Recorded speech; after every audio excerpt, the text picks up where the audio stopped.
and then able to go in and make or an open file, excuse me, and make those corrections. So that's actually pretty cool. Steven, I know for a fact that you have some issues while you're recording. Used to be more plentiful, that you had to delete some files before you started recording. This is before you started using the L12, and on the L12, it's kind of hard to delete files off the SD card as you're actively recording. But way back in the day, when you were using a hard drive to record, you actually ran into this issue yourself. I absolutely did, because I'm a pack rat with data, and so I would just let it sit there and sit there and sit there, and then my hard drive would be full, and I'm like, oh, I better go and delete some episodes. But I also left it there as a backup in case I needed it, so I left it as long as I could. But no, absolutely, I did run into a problem with storage many times, and still do, because I stopped taking the solid SP SD advice, which is to just, get yourself a new SD card whenever you fill one up. And so I still kind of have to do this and delete things with the SD card. Wait a minute. I'm just getting to this now. SD card. So all the cards are made in San Diego? I'm not going to acknowledge that. Okay. No, they were not all made in San Diego. They were clearly made. I can't fill it. Can't finish it. Can't finish it there. I can't finish it. Hold on. I'm not going to acknowledge that joke, SP. It's a wasted joke on you then. You funny Canadians. You just can't get any of our American city-named humor. Well, otherwise I'm going to be singing the Where in the World is Carmen Sandiego song for the rest of the night, and that'll be stuck in my head. Yeah, we don't have the rights to that, so let's move on. Thank you for sending that, and if you have a How I Saved My Podcast story, please get in touch with us through any of the ways. We would absolutely love to have you send that in. If you want to just do it on our Discord server like that, you can. But we'd love to have an audio or a video clip, because we do have a full video companion to the show. If you didn't know that, betterpodcasting.com. You can check out all of the videos that we have to do with this. We've been doing it right from the beginning. You can see our mugs, and during this, you can see the quarantine beards come and go, and you can see all of that if you watch us live. I think I just talked people out of watching the video side of things.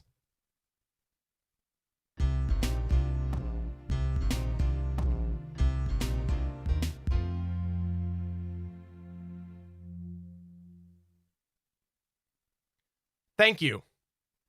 Thank you for listening to Better Podcasting and for watching it. Thank you to everybody who contributes feedback to this show.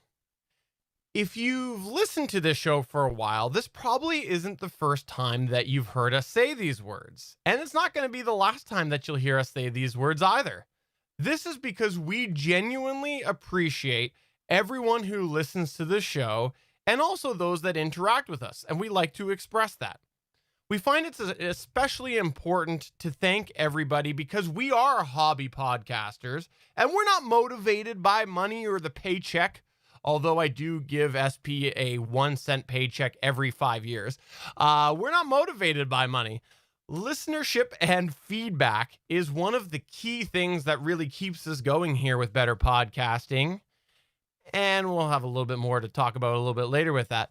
And the reality is, we really appreciate all of the listeners and all of that engagement and all of the people who help show us that we're doing this podcast for people. And that's why we like to express our thanks, because we do appreciate that, and it does keep us going. And we think that thanking your audience is a pretty important part of podcasting and something that you should be considering. Among other reasons, we think it's also, of course, a good way to engage your audience as well. Thanking your audience also helps show that you're human and that you care. I know people think that SP is a robot, but he is human. He is human, even though I have to reprogram his subroutines a couple of times. It really does help show people that you understand that they've invested time into your podcast just by listening, and if they interact with you by writing you. And it really conveys your true appreciation for this. But there's a variety of ways that you can thank your audience, and this is what we want to talk about today. Some of the ways that you can thank your audience and, of course, engage with them in the process. SP, why don't you kick us off with some of the motivations and sort of the considerations that you might have for thanking your audience? That's a good place to start. So before we go into the ways that we can thank people, let's talk about the general considerations. First, we are firm believers that your reason for thanking your audience needs to be genuine and authentic. As we've mentioned before, we're big believers that you should be real with your podcasting, and expressing your appreciation is no different. But there is an extra consideration when it comes to thanking your audience from an authentic place. If you're not thanking people authentically, you run the risk of cheapening that thanks that you are giving if it comes off inauthentic and cheesy and people don't believe you. Another consideration that you may have is whether or not the thanks is even appropriate for something to be on your podcast. Is this a personal matter that would be more suited to happen via direct contact with the listener? Is it even something that is okay to be shared on the podcast? But is the person who you're looking to thank even okay with this being shared on the podcast? Now, remember, podcasting can be a very personal experience for some. When they listen, they often feel like it's just you and them. Either it's directly into their earbuds, it could be in their car speakers. Usually it's a one-to-one relationship between the podcaster and the listener. Alternatively, some listeners may hear the thanks and get a little embarrassed as they picture themselves being called out to your millions of listeners. All right. We know that you likely don't have millions of listeners. Very few podcasters actually do. There's some that do, but most don't. But it can feel that way to a lot of listeners. Think of it this way. Different employees enjoy different ways to reward. You can reward via bonuses or raises, money. You can reward with time, extra time off. You can have people work from home, that sort of thing. You can give them an award or a trophy. You can offer them a parking spot. You can give them what we in the podcasting terms would be swag at work. It might be a work shirt, a special work shirt or a jacket. I watched The Deadliest Catch, and that's a big thing. You get a boat jacket if you're a crew. So it could be something like that. It could be a personally written note from your boss to the employee. It could be food. I mean, people actually are motivated by food at work, whether it's cake or just a catered lunch or something like that, or if it's just a public statement of gratitude. Those are different things, ways that people at work, that bosses at work can thank employees, show their appreciation for employees. We'll explore all that in a second. But another consideration is how much do you want to share about the thanks? Do you want to dedicate a specific time to this thanks, or is it better to bring up more through a subtle manner? And we'll talk about that in a little bit as well. So as SP mentioned, there are a variety of ways that you can thank people within your podcast. Some of them are more upfront and others are more subtle, like SP just mentioned. And let's begin with one that very closely mirrors how we started this whole segment. You can dedicate time within your podcast directly for thanking the people. Now, how this is going to fit exactly into your podcast will really vary depending on the format of your podcast. For example, perhaps you're just relaying information to your audience that someone has passed along to you. You could easily work in that thanks to that person in a subtle manner as you deliver the information that you're passing along to your audience. But the thing is, this subtlety could vary in length in itself. For example, you could say, "Thank you to Jenny for passing along this article." Or you could take it another step if you wanted to, same idea, but you could say, "I want to highlight a listener named Jenny. She reached out to me and we had a fun conversation about latex paint. Jenny found a great article that we thought we would share on this paint drying podcast. Thank you, Jenny, for sending this in so that we can share it with all of the other listeners of Steven's Paint Drying Podcast." I'm so good you enunciated paints there, because when we were doing this in practice, you said pants. So I was wondering what latex pants was. That's a Steven's rock and roll podcast. Okay. I was all set to chime in and say I actually wore tights in high school.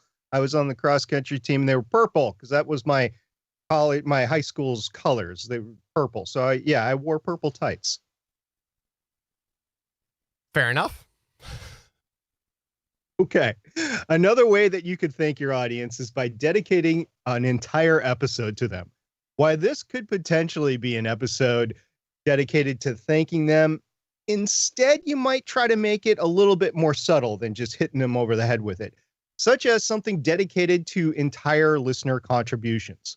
For example, perhaps you could highlight information that has been submitted by listeners over the years. As you work through this, you can express gratitude as applicable. Or you could make a call to action to form this episode. For example, perhaps you had a podcast about drone flying. Maybe you could ask listeners to submit specific stories about close calls that flyers had when actually flying their drone and what they learned from these situations and what they're going to do to prevent them in the future. And let me tell you, every single drone pilot out there has had one of these stories. So this is pretty applicable to everybody that has flown more than a couple of times. And some Canadians into a tree. And some Americans too. We want to note that in this sort of situation, we feel it's especially important to acknowledge and thank the listeners for being vulnerable and sharing their tough situation.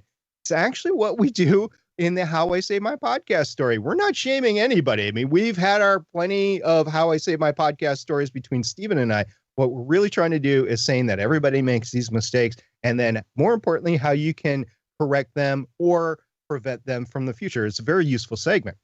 So anytime a listener is vulnerable to your audience, it's a great opportunity to show appreciation and thank them for opening up, because they are vulnerable. It can be hard to share that information and have egg on your face. Let me tell you, it really is.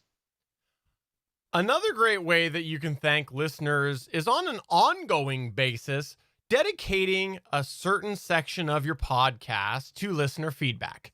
As you know, we do that here on Better Podcasting. It's called our Better Podback section. One of the important things, though, if you are going to do this, is to consider who you're highlighting during the segment. Are you highlighting just one person, or are you giving the fair share of time to a variety of different people? You want to make sure you're kind of cycling through some people, because if you're just talking about one specific person, you might actually find that it gives the reverse. For people who aren't being highlighted that might be writing you might find that they're feeling like they're not being appreciated. So almost the opposite effect. So it's a good idea to make sure that you are cycling through those names. But it's also important to find the right timing for this within your show. Here on Better Podcasting, as you know, we have a pretty large portion of our episode dedicated to listener feedback, and sometimes that can be quite a bit.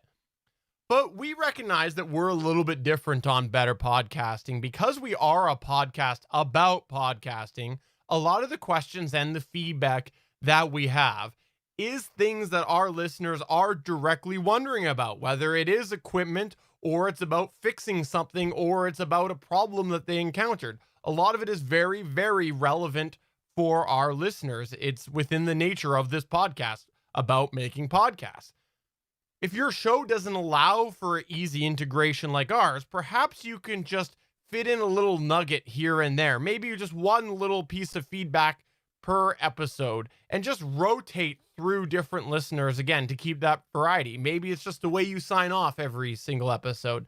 Just find the right timing for your show, because some podcasts, if you were to have a big section like we have for Better Podback, it just won't work. Another way that you can thank a listener is by inviting them to guest host on your show. This option comes with an entire set of considerations all to itself. And we've discussed before about having guests on your show, and it's worth considering that listeners often are not podcasters. Now, we're a very unique here on Better Podcasting, and we're hopeful that most of our listeners are actually podcasters.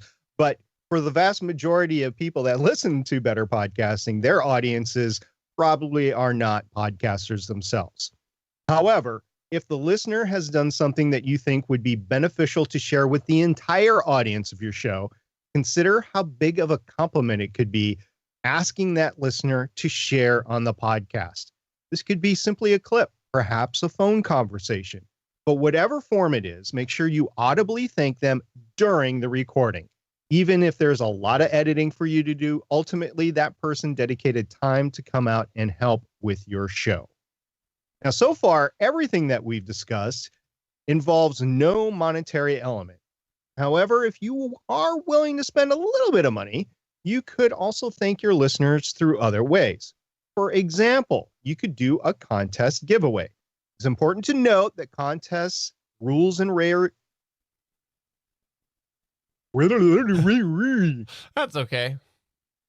Here, you know what you should do? Let's make the rewind noise. I would have had to move. Yeah, I know. Yeah. Go ahead when you want.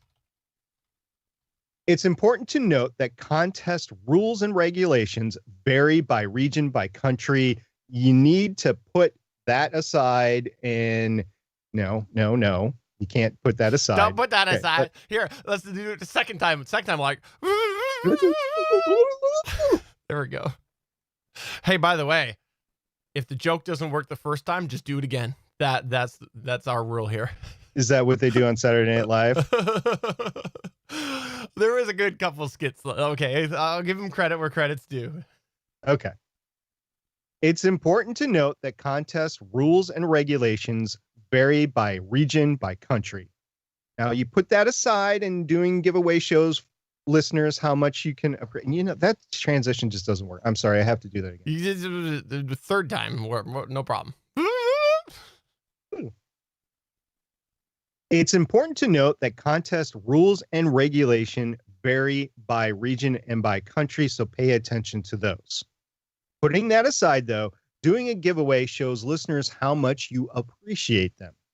But giveaways can be expensive. You could make it a little bit more affordable. For example, you could have some merchandise made. Even it's something as simple as a sticker. Stickers are big deals with the college kids these days, and I can do without them, but apparently they're big, so you can give them away. You can then send the stickers or whatever merchandise you have made to people as thanks as applicable. How you give them away depends on you, but sometimes just keeping them for that special occasion can make the thanks have even more meaning. And for us, maybe if we made a sticker of I saved my podcast and then we could send it to people, I think that might work for Better Podcasting. That's just an example, and Steve and I will have to talk about that off air. Now, in any case, we always encourage you, if you are going to be sending something to a listener, to take advantage of another opportunity to thank them.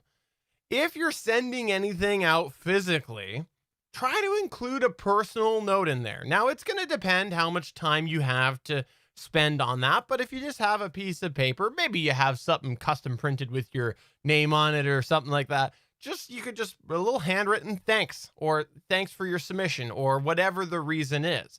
Sometimes if it's something even bigger, you might go and write out a full letter. This is something that I will give credit where credit is due. SP is phenomenal at this. If you've ever received anything from SP physically, you know that this is the case. He is very good at sending a physical thank you along with things. So definitely it's a good opportunity there to just really help support that thanks with a little handwritten note or a typed note, whatever. I know that like I can't write legibly, so I would type it out.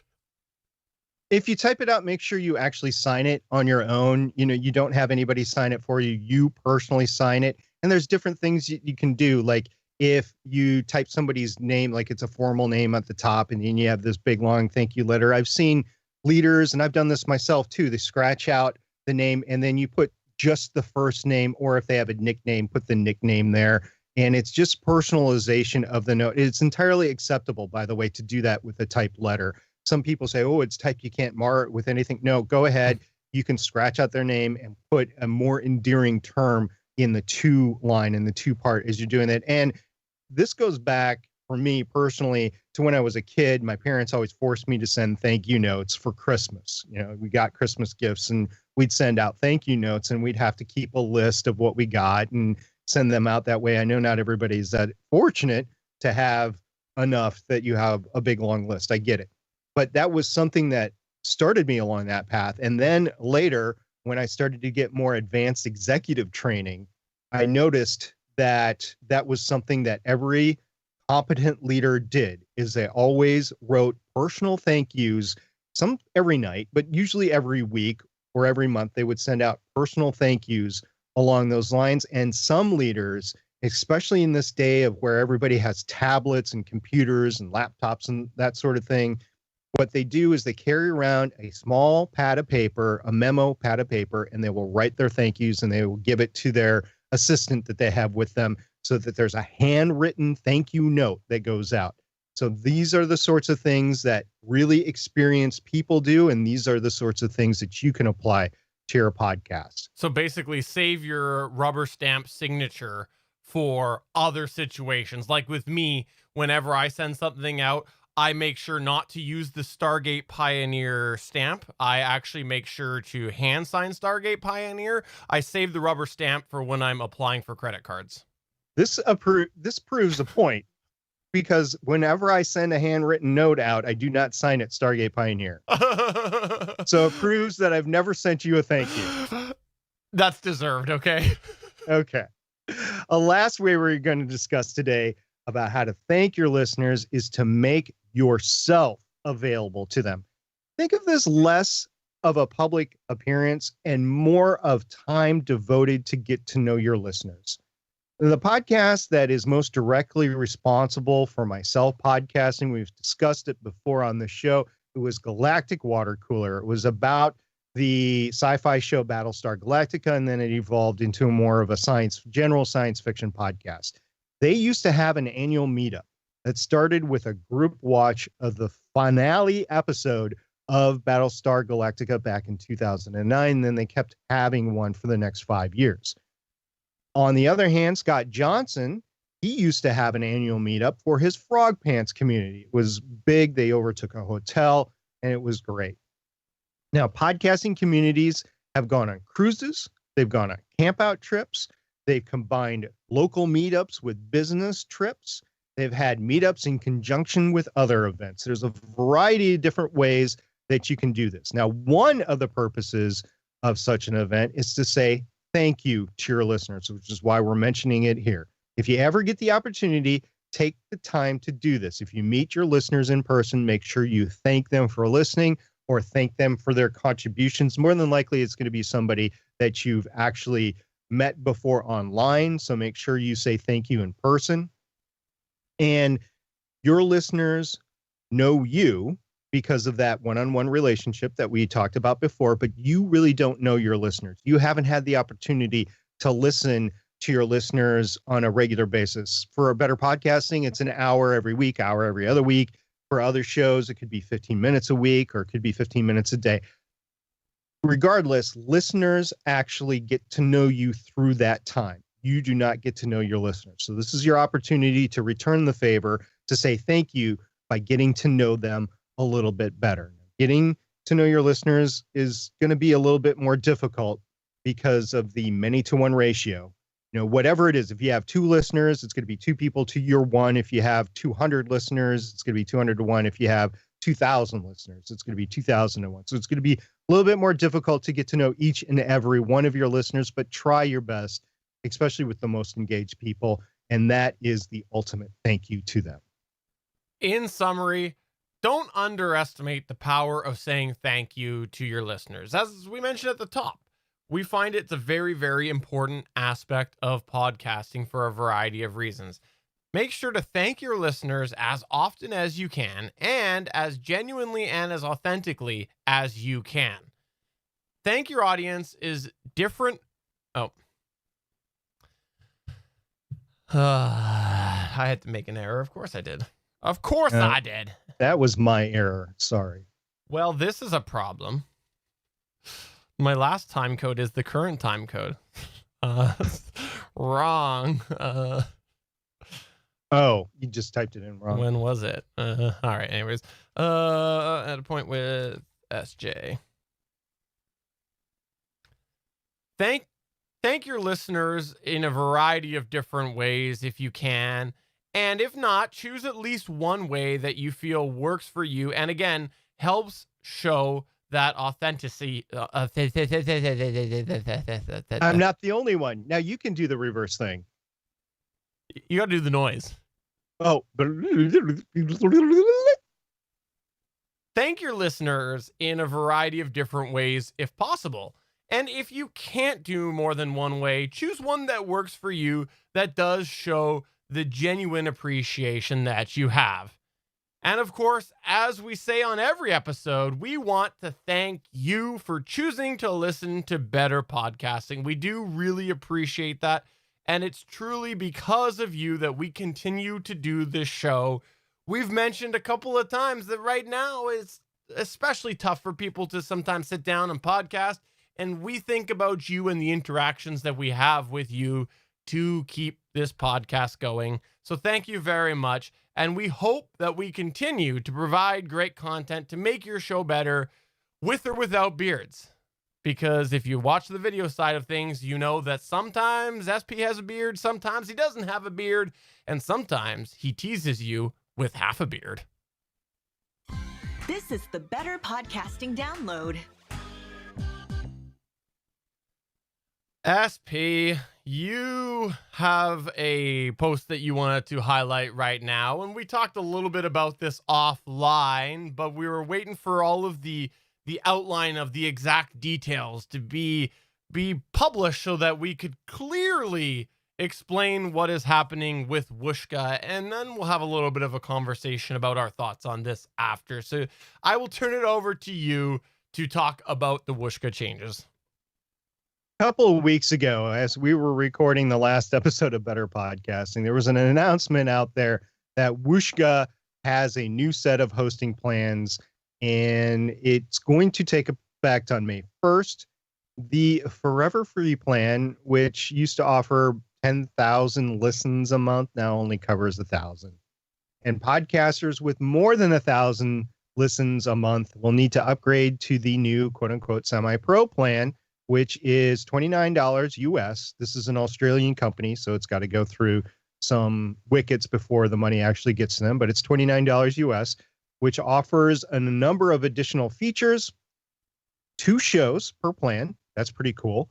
2 hours of automatic transcription a month, and 3 user seats. I don't know exactly what user seats are. I'm imagining that's users that can control the back panel of Whooshkaa. So you can have up to 3 people controlling the publishing for up to 2 podcasts with that $29 a month plan. And coming from Libsyn, which their plan is roughly $20 a month for one person that can control the plan for 1 podcast, that's actually pretty good. And we know that Whooshkaa has IAB certified stats.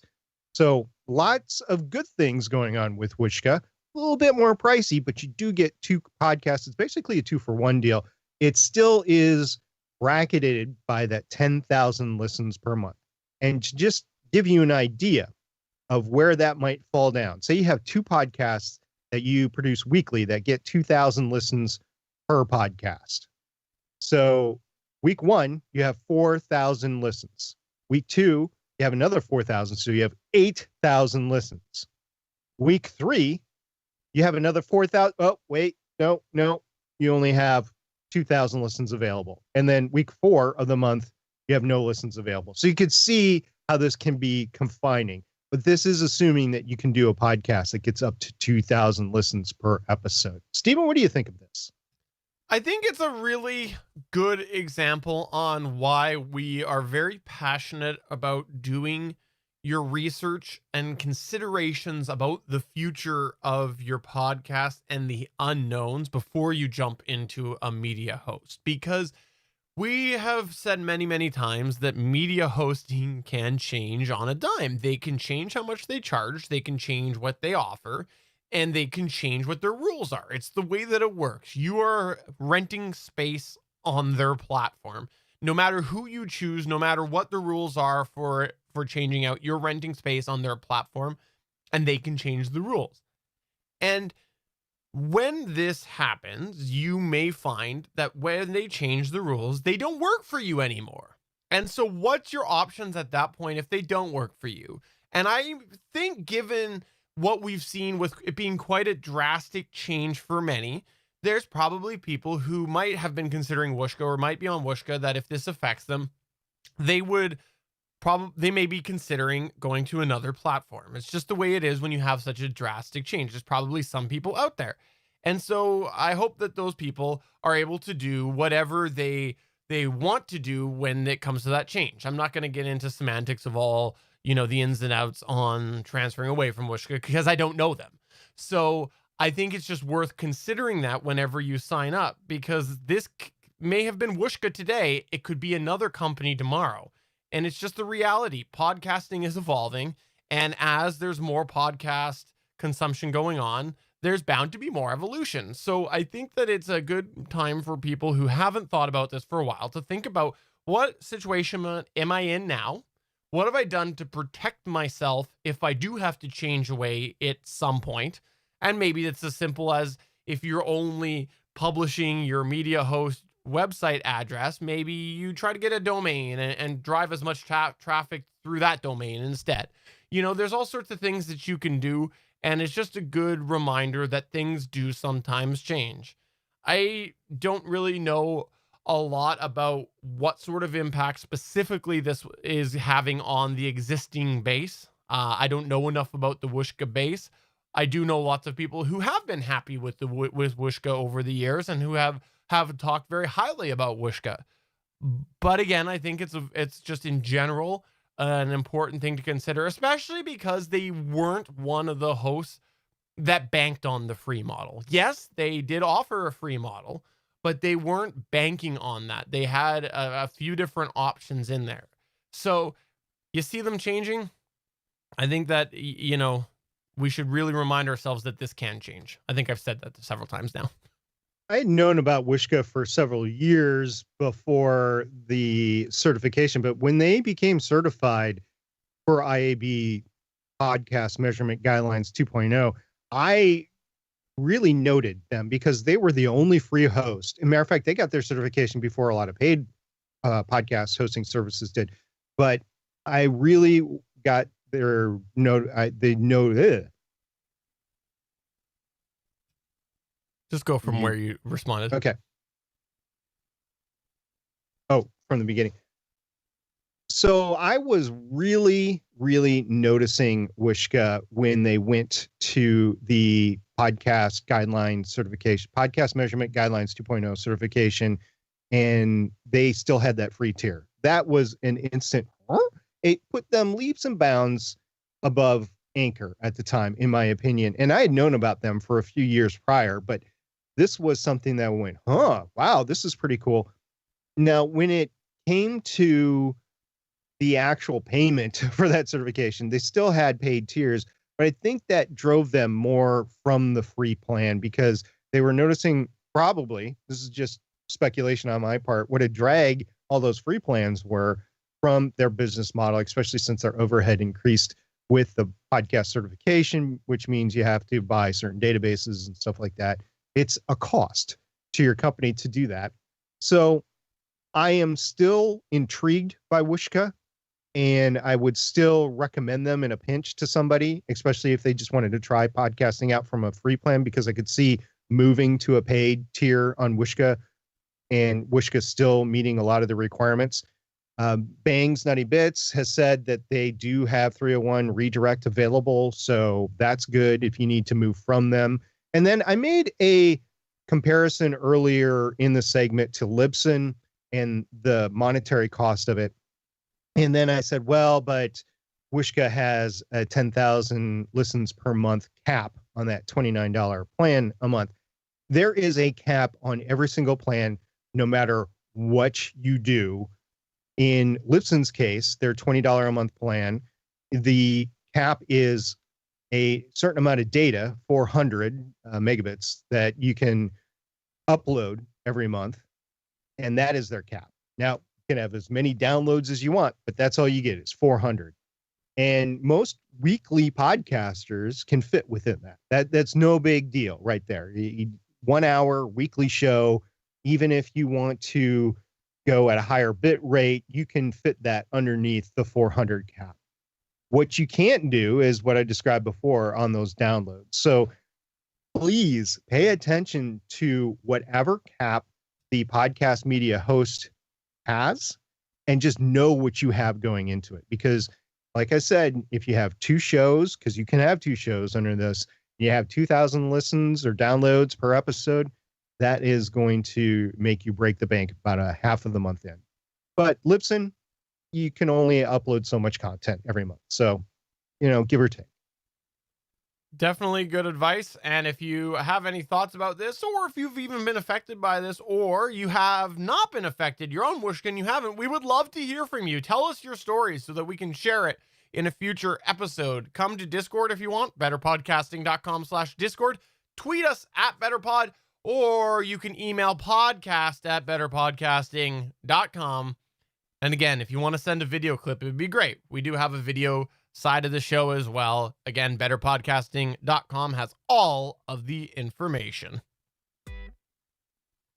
That was the wrong thing. It's awesome. This is where we here at Better Podcasting turn the show over to you as we run through some of your feedback. We call this segment Better Podback. SP, let's not get to the mic arm right away. Let's leave that tease a little bit longer and start off with sound pads. We had Damien the DM from, say it with me, Aurelia Pod. Actually, it's Adventures in Aurelia. It's not Aurelia Pod anymore, just so you know. But he gave us permission to keep saying Aurelia Pod because his Twitter and is still at Aurelia Pod. He's got it in his brackets on the Discord. So we can still do it. We can still do it. Okay. He said, what's the class use for sample pads? I'm looking for something in the 10 to 20 sound range that will be easy to swap the sounds out each recording session. I'm hoping to do a big upgrade when all of this is over, including the ability to utilize some of the ambiences I've picked up. I'm looking for a physical pad, just curious if anyone has any recommendations. Now, so if you're looking for physical sound pads, if you're using something like the Zoom L8 or the Rodecaster, the Rodecaster. I always get confused with their naming. Rodecaster Pro. Yeah, Rodecaster Pro. You've got physical buttons that you can use built right into that mixer. So with the Rodecaster Pro, you have that, and they've been making it easier and easier to try to have different shows and things like that. And now there's multiple pages if you want to swap between the different sounds on there. But if you're looking for something physical, one of the things that I would probably highlight right now, which I might talk about in a future episode, is a Stream Deck. As I hold it up, trying not to push buttons right now and cause the video side of things to switch all over the place. But a Stream Deck, you can actually, if you're using a computer nearby while you record, a Stream Deck is a great option because it has baked right in the ability to have different sounds play out through one of your sound cards. So you can go in and you can load them all up. That's what I've been doing over the last little while.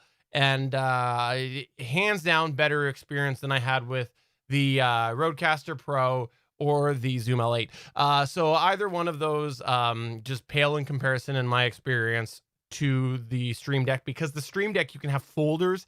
You're easy to switch it out through the Stream Deck software. Just really, really versatile. But I also record with a computer every week, so I just have that going into my audio chain from my computer. I also really like the fact that it is baked right in, and because of that, it's fast. Like I find there's not really much lag in there compared to some of the other options that I've tried from a computer before, where like you're trying to open up a media player window or you've got a VLC going with a bunch. It's really fast with the Stream Deck. So that's one that SP actually, he highlighted in response on the Discord saying, I think Steven uses that, and absolutely I have. I've been really impressed with it. Yeah, I use Backpack Studio for my soundboard. And I realize not everybody has that availability because they don't have an iOS device or they don't have a way to get the sound out, especially with the newer devices that don't have 3.5 millimeter jacks. But another thing, and I meant to check with my son on this, another thing that you could do is I know that DJs and people that actually mix sound use some sort of sound pad. Now, I don't know anything about them. I know my son has one, and that's kind of what he uses it for. And I've seen it in use. So you can use one of those, but I don't have any specific recommendations. And I haven't looked at their price, so I can't tell you if like the Stream Deck is more versatile in price than Backpack Studio if you take into account the iOS device and stuff like that. So those are different things that you could use as a physical soundboard. And I think Backpack Studio kind of breaks that because it's not a physical soundboard. It's an app on board a tablet for me. I think that musicians probably do have really good insight into this question. So if you're a musician, you're probably screaming at your iPod first generation right now saying, wow, you guys need to know better. You should know right now. It's A, B, and C. Come over to Discord and help out Damien. It's betterpodcasting.com/Discord. We got a question from Steph Fushio, and she said, quick question for y'all. What chair do you use? Back and neck issues. Wasn't going to buy furniture before we got to a more permanent place in Berlin, but am doing some real damage with the rentals crappy pieces. So splurging. Thanks in advance. Stephen, I don't remember if you replied to this, but I think I did. And I said something to the effect of, if I'm going, maybe it was a different conversation. For my next chair, I got this plush desk chair, high back desk chair. My next chair is actually going to be a more advanced gaming chair. Those are meant to be comfortable. They're meant to be sat in for a while. And more people that work from home and sit down for long periods of time, maybe they don't have a stand desk, they're using these high-tech gaming chairs. And I'm not talking about the ones that used to be on the floor that you rock back and forth. These are actually chairs that look like office chairs. They might be more colorful, but I know they're a lot more comfortable. I've seen some reviews, and the people that have reviewed them have gone just blazing about them, and they cost about as much as a more expensive office chair. So you'd be ahead of the game, I think, in comfort for the same cost. I think with all purchases, you should be wary of the in thing being overpriced and underperforming, because I know that I get a lot of Facebook ads that clearly they've just designed a crappy chair to look like a gaming chair and they're selling it for a stupid amount of money. So do your research, okay? Do your research, because I don't know why I get attacked with gaming chair ads and some of them might just shake my head at. Probably because we've been talking them so much back and forth between us on the messaging apps, and Google and whoever else is saying, oh, he's interested in a gaming chair. Yeah. Let's feed him the gaming chair app. Yeah. And after I say gaming chair a few more times, I'll start to get a lot more of those ads. Or is it more like you say it a few times and a gaming chair will appear? 3 times. Say it 3 times real fast in a row. We also had a hit up from Josh Liston, our favorite Australian. Actually, I can't say he's our favorite because we know a lot of Australians. So I'm not going to say he's our favorite, but he's one of our favorite Australians. So Josh Liston chimed in and he said, hey, squad. And I didn't know we were a squad. It's just like an army unit now, or are we like a squad of like infantry here? Cheer squad. Okay, I'll go with that. Hey, squad, if you're perhaps looking for something that's styled like the OC White or Yellowtech boom arms, I've just taken delivery of a unit called the Aster XLR from Thronmax. My field testing begins, I think he meant, tonight.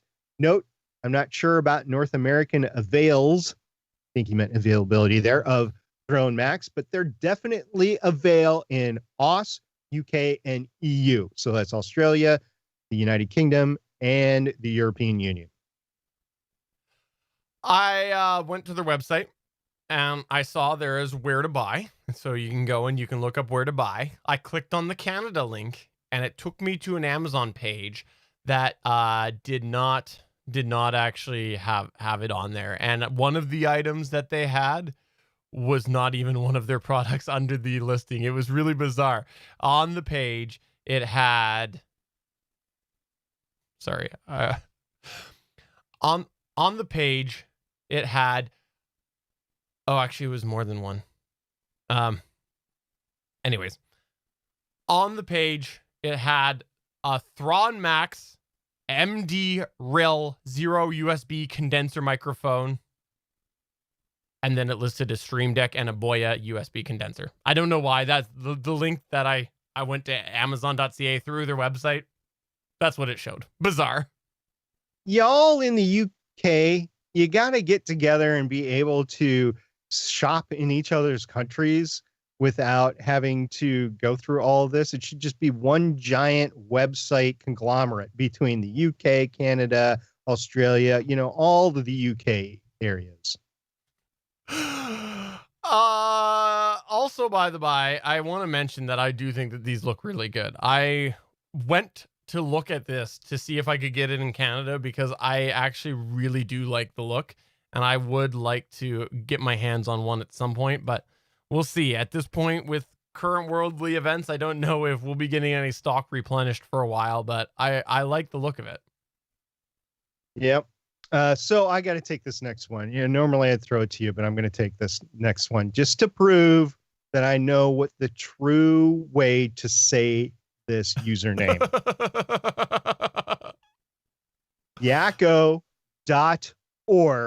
or as I affectionately call Jeremy, Yakko Doctor, said, I didn't notice until a few days ago, but the NDI iOS apps are now free.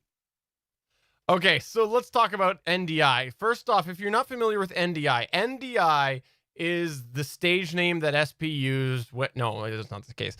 NDI... Not a bad idea, now that you mention it. NDI is a video platform that essentially is sending video digitally over a network. So how we actually use NDI each week is I have SP running on a second computer through Skype.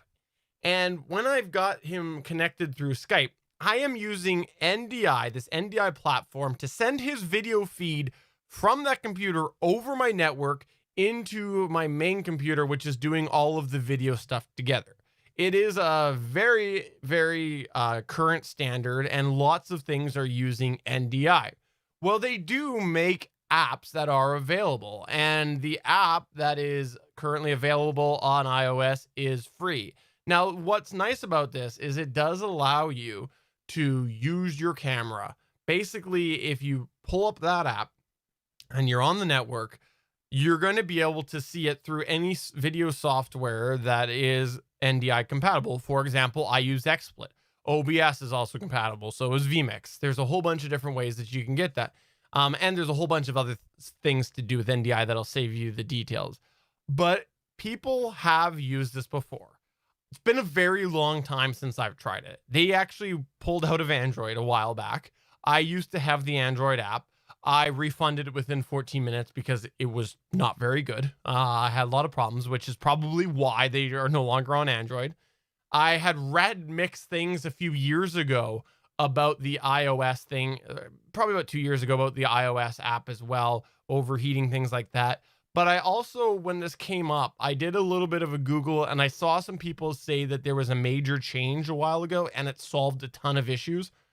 So if I had an iPhone, if I had a modern iOS device, I would probably give this a bit of a try and see how it goes, but I don't. You just took the joke right out of me. I actually set it up in the Discord for a joke. Nobody bid on it. I said, I know Steven and Chris plan to use it, knowing full well that neither have a modern iOS device. Well, that's not true because Chris Farrell does have a current generation iPad. Oh, so he can use it. Joke's on me. There's that egg on your face. But yeah, no, I'm an Android user. I would actually like to have a modern iOS device, but I can't justify the price tag for largely testing purposes. I really would. Maybe one day I'll get one for, throwing on my drone flying, but I would like to be able to test this. So SP, maybe you'll be able to test it and let us know how it goes, because it's only network platform, so you don't need to worry about outbound internet. You just give it a try. I'll give it a go sometime that I have some extra time. I noticed you say that sarcastically. Yeah, it's ironic when you have these stay-at-home orders that you just don't have the time that you used to when you didn't have to stay at home. So it's just all weird to me. Anyway, Steven, what do we got next? We had a really interesting point today. Actually, we're recording this today on April 14th, 2020. We had Anthony from Capes on the Couch podcast say, just curious, for podcasters who distribute or display IAB stats, how big of a difference is there between your quote normal end quote stats and your IAB stats? I'm just wondering if it depends on distributor or show or some other factors. And the reason I wanted to highlight this was because we had a bit of a back and forth conversation just talking about that concept. And as far as I'm aware, and maybe I'm wrong, but as far as I'm aware, the only person that really differentiates between like IAB stats and other stats that are truly IAB certified is Libsyn. I think all of the other ones only have one set of stats. They like, for example, Blueberry, they had their stats certified. Their one algorithm certified. Libsyn went a different way, and we talked a little bit about that. They have their legacy stats that you can access, and then you can toggle over to the IAB one. So there is a little bit of a difference there. So that was just sort of interesting to have that bit of a conversation about that. And we had a bit of a talk about why would you use one over the other.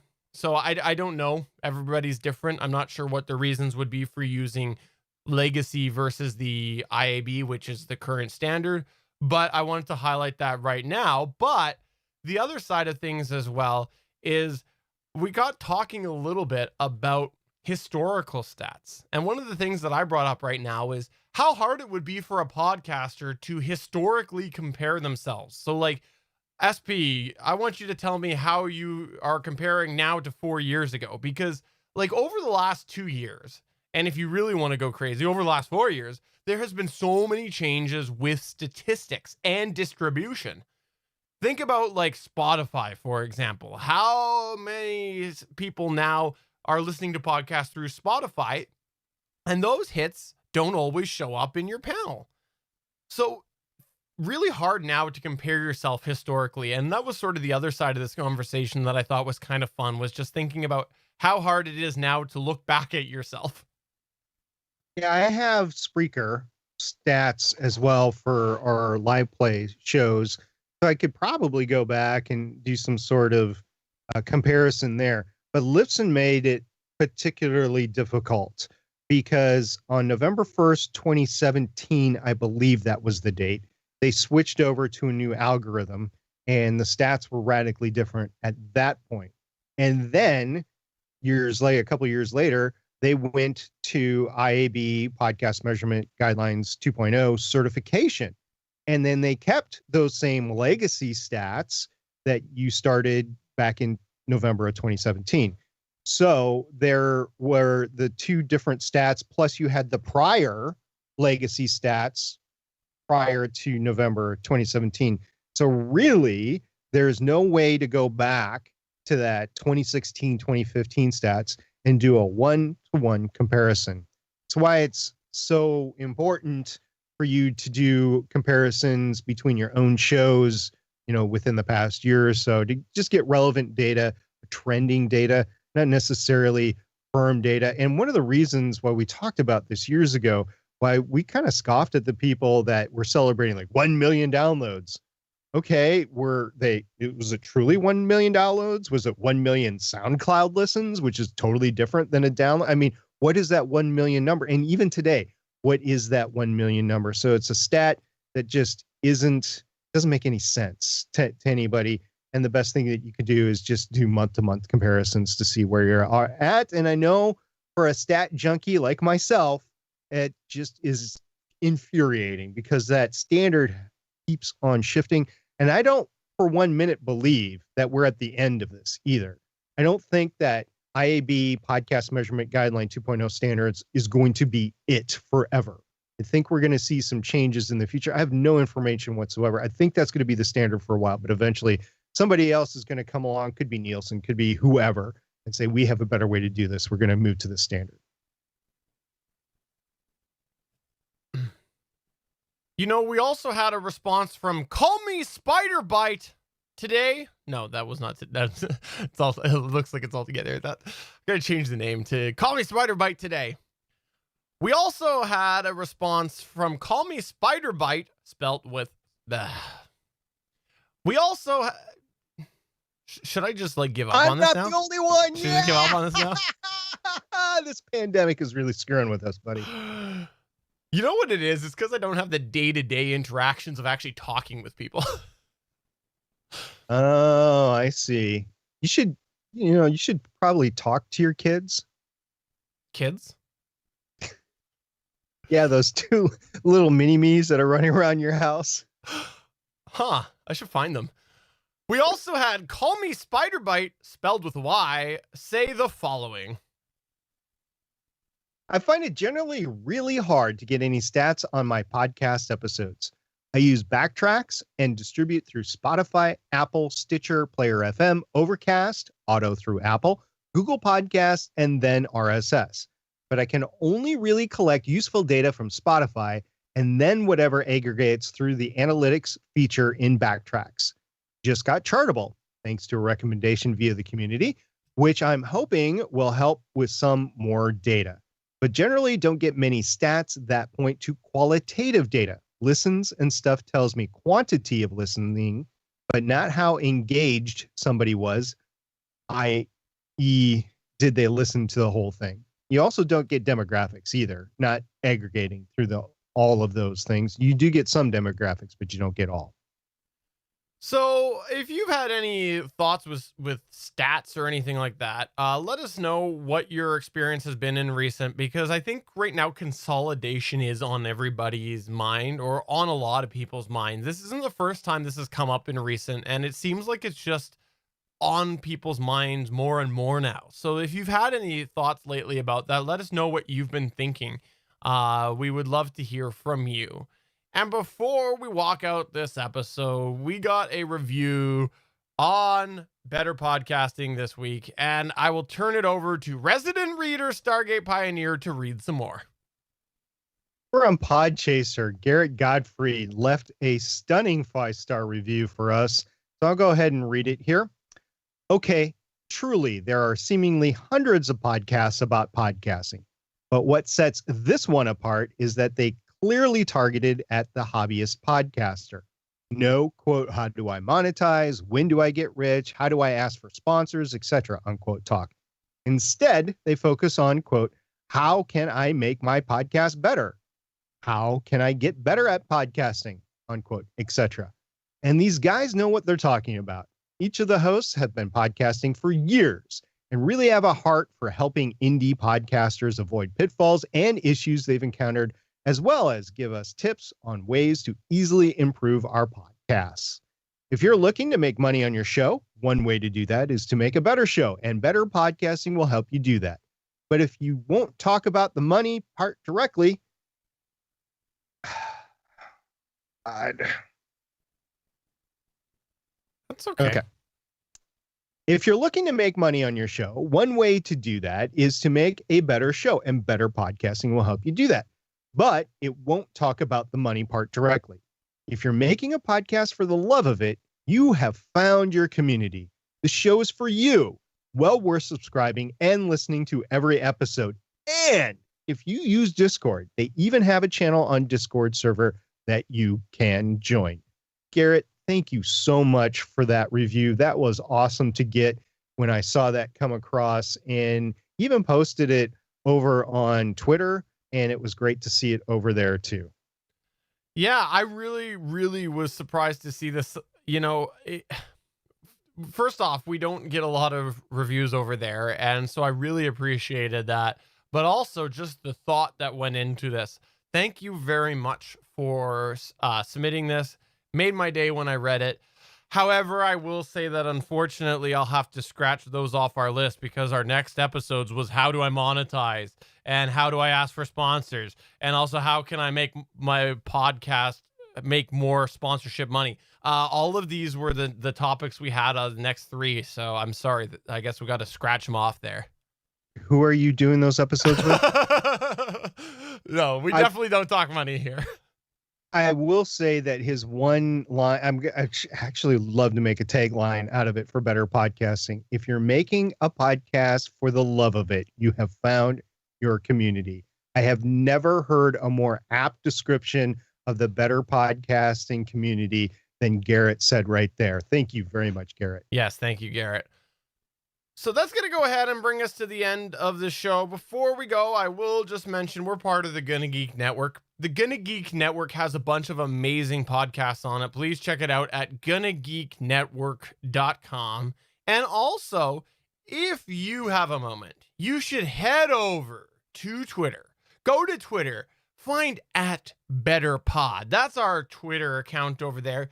And we want you to tweet us a picture of yourself podcasting so that we can take a look at all of you who are podcasting and while you're actually making your podcast. Now, obviously, we can't really display them on our primarily audio medium. Yes, we have a video show, but it would be very, very uncomfortable for the audio listeners. But please tweet @BetterPod with a picture of yourself podcasting so that we can see that and we can look at you making your podcast happen.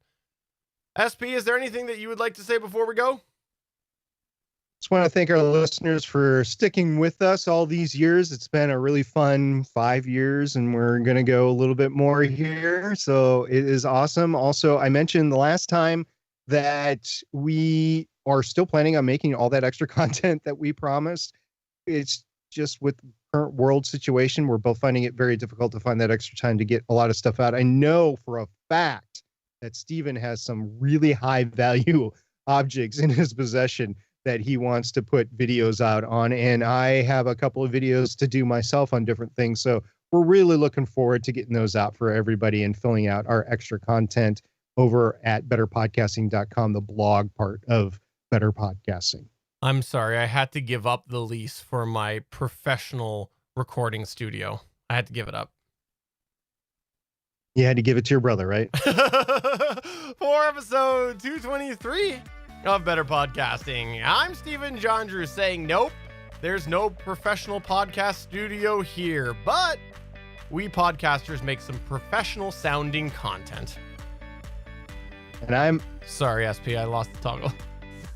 And I'm SP saying we look forward to seeing you guys in a couple of weeks. Catch you guys later. Bye. See ya.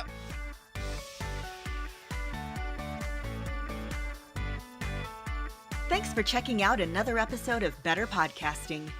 You can find the full back catalog of Better Podcasting at betterpodcasting.com. If you're into geeky podcasts, please check out the other podcasts on the Gonna Geek Network at gonnageeknetwork.com. This show was produced and edited by Stephen John Drew of Gonna Geek Productions. Voice work was done by L.W. Salinas. Thanks again for listening or watching, and we hope to see you again next week.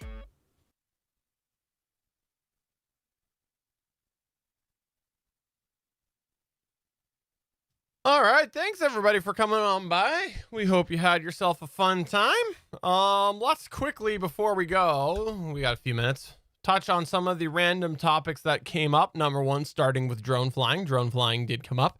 Very interesting. I had not heard about the person that had ended up drinking and droning and apparently went to the White House. Not very good.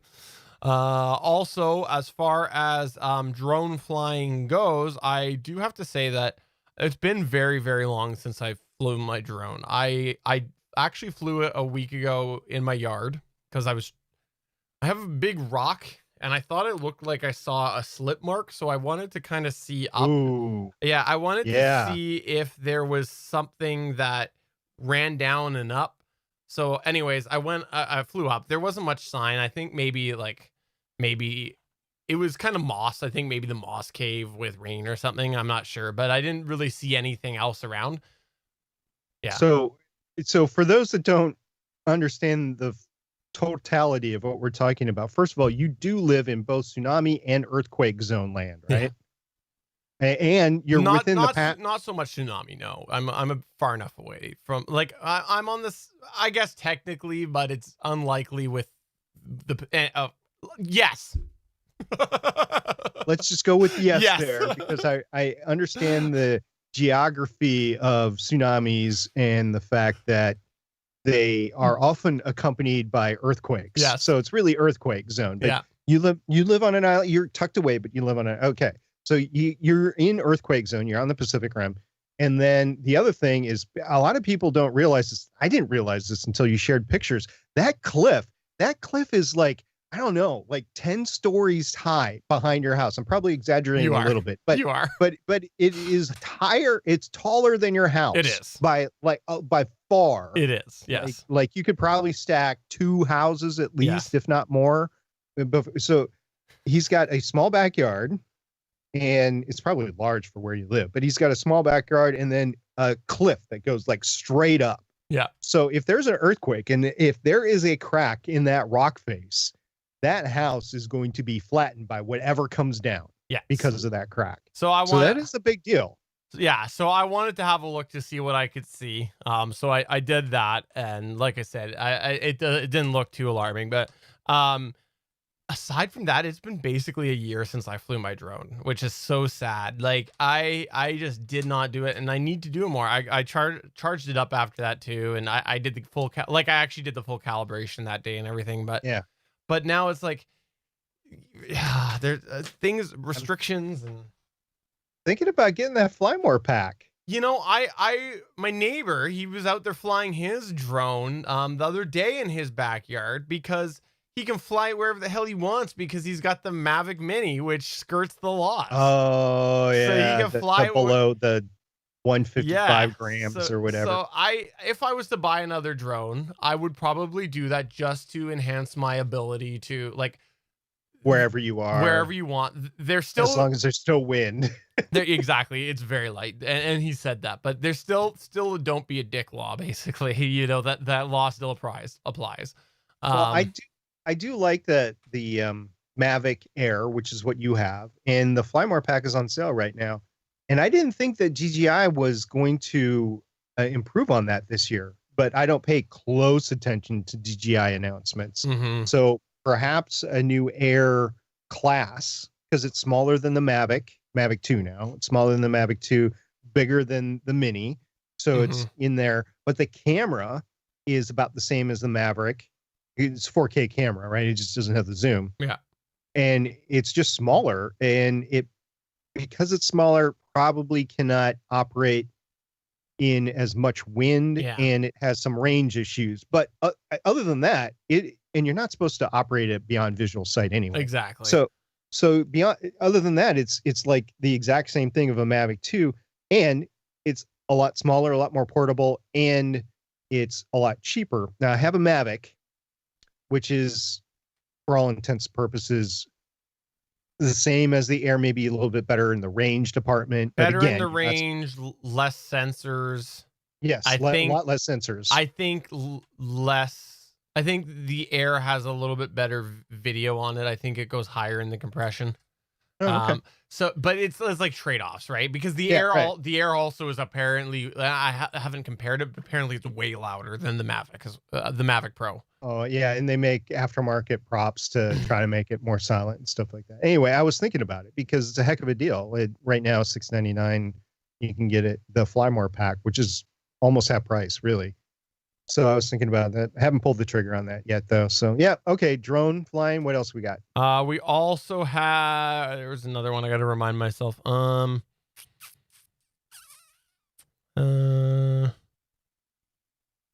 Where is it? Well, for those that are still around, and you might have not have heard, I do have not only a Studio C but a Studio D now. Stream Deck has an app. Yes, Stream Deck has an app. They did release that finally. That's smart of them. There was literally a company that was making apps that said the something Stream Deck alternative. So that's smart of them. As for Suncast talked about Yellowtech arms being awesome. I agree. As actually, sorry, quote, Yellowtech arms are dope, end quote. I agree. Yeah, but they're very, very expensive. So expensive. That's why I like my Heil PL2T. It's the same functionality. It's just a lot less expensive. Bangs Naughty Bits prefers the OBS camera and the Epcot cam for NDI cameras. Ooh, okay. Is there OBS camera for Android? I didn't know that. I'm curious. Epicot. Bang says Epicam? no. Oh, Epicam.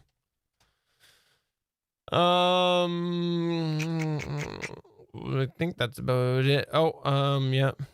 Oh wait, no, Johnny, with that mustache / goatee biker look that SP's going for, he's gonna need some tattoos. But Johnny's a biker, so he knows. He knows. He does.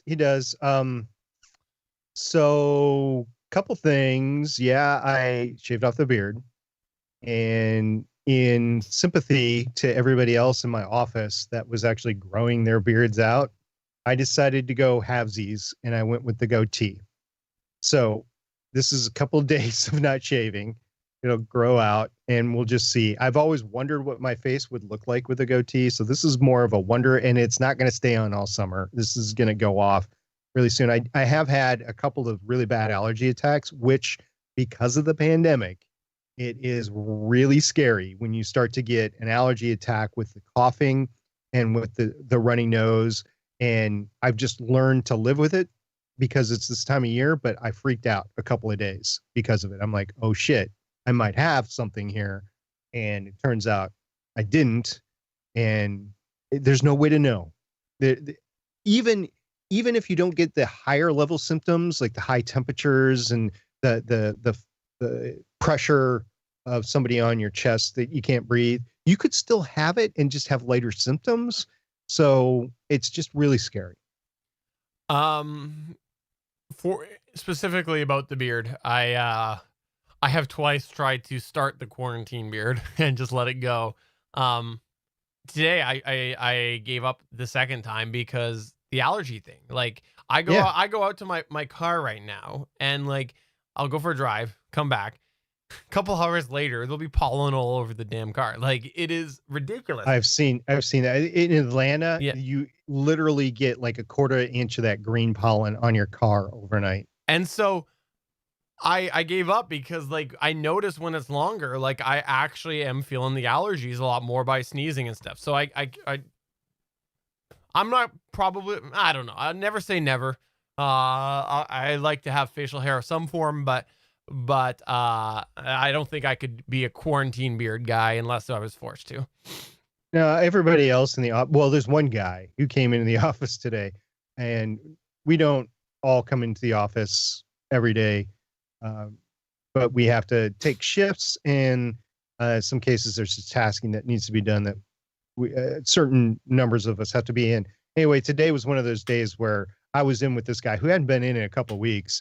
And love the kid. He's a great kid. Well, he came in and we were expecting to see the quarantine beard. And he said, no, I had to shave it off. And I was like, allergies? He's like, well, maybe a little bit. But really, I just couldn't handle the itchiness behind the mask. Because we have to wear a mask at work. And he's like, I just can't handle it. I tried it at home for like 15 minutes. Was like, nope, this is not happening.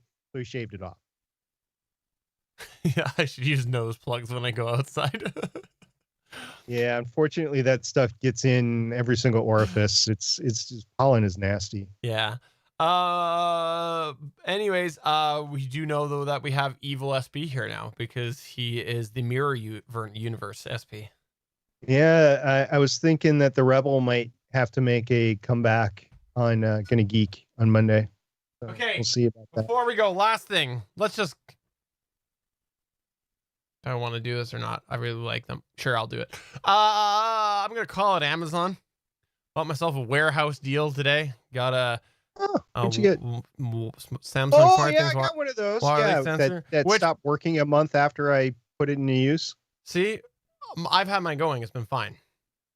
I have another two set up. They've been no problem for me. So yeah, yours stopped working. Oh yeah, I told you about that. I lost track. Sorry. What? Yeah. So what happened? I don't know. It just hasn't worked in like forever. It's still in the paint. It's in the hot water heater tank can in the basement. Just haven't taken it out. I was going to put a new battery in it. Maybe that was the issue, but I just haven't. Interesting. Yeah. Anyways, so I paid, I don't know, it was $22. I paid $22 for it. They're regularly $28 bucks. Then they went on sale for new $22. And I went, screw it, whatever. Deal's a deal. Like, I'm not going to send it back. Who cares?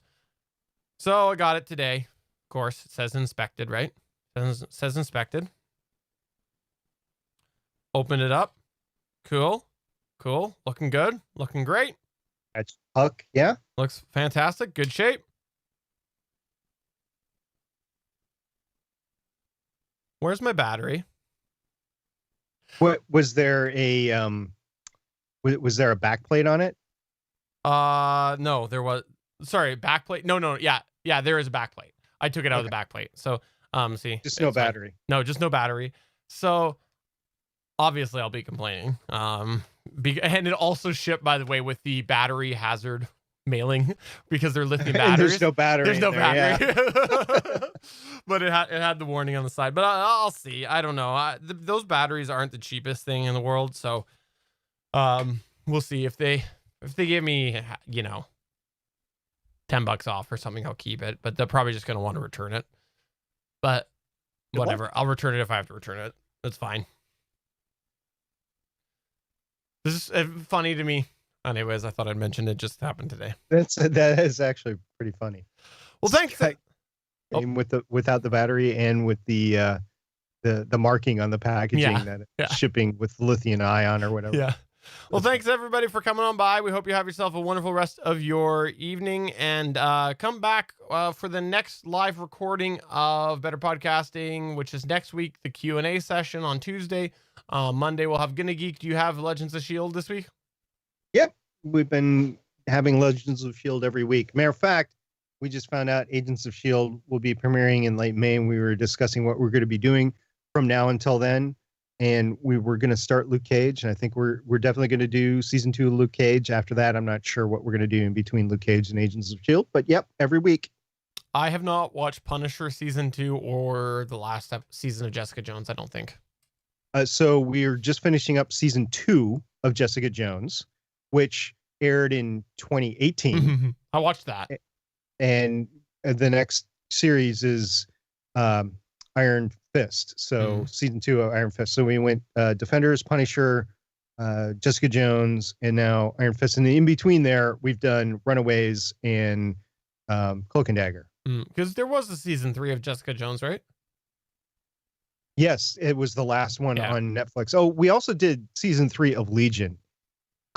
It's a really good show, but I can't recommend it because it's a mind frack show. So if you're into mind fracking shows, Legion is a great show. If you're not, it's not going to make any sense to you. All right. Bye, everybody.